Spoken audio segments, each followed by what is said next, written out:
Well, we've all been dealing with rising prices and costs. Inflation is up more than 7%, and supply chain issues continue to affect us in Arizona and across the country. But is there any relief in sight? Tonight, Team 12's Colleen Sikora is looking into what we can expect in the coming months.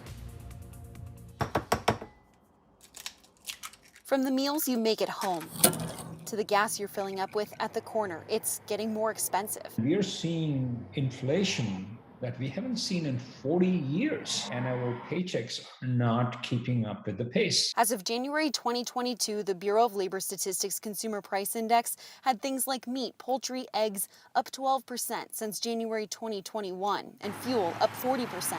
But Hitendra Chaturvedi, a supply chain management professor at ASU, says people are still spending, likely thanks to savings pocketed during the last 2 years.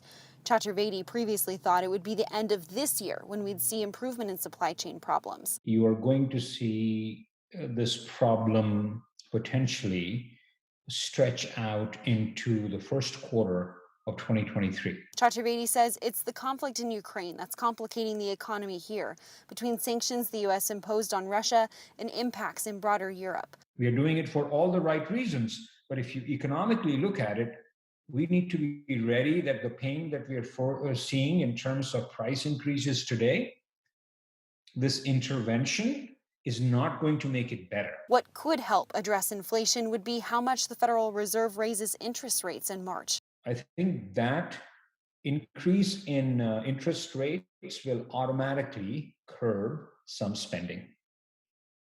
And if that starts to tame down the inflation, then that could be a soft landing. But with supply chain problems likely sticking around through the year, inflation could continue still too. It is a very slippery slope that even if the Feds raise the interest rate and if the supply constraints are still persisting and inflation is still persistent, then we have a bigger problem on our hands. Colleen Sikora, 12 News.